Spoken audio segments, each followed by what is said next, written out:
Hello, friends and family. As strangers come into our lives, we must take control of our own narrative.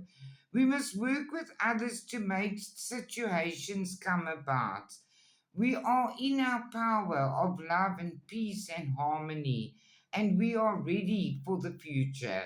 There are bright prospects awaiting us, and Spirit has our back.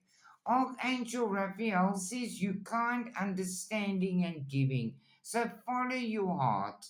If you think you are alone, says the angels, you are not. We are beside you in all challenges that you face. We have your best interests at heart, and they love you dearly. Move forward with your own truth.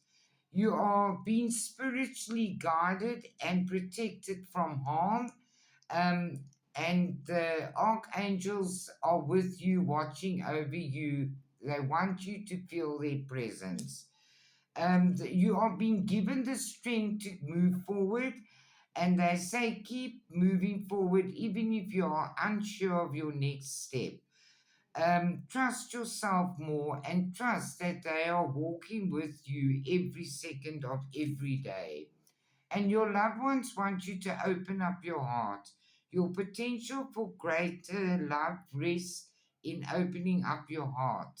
Blockages and wounds from the past will be healed, and you'll be met with the true passion that you deserve. I love you all. Good night, everybody.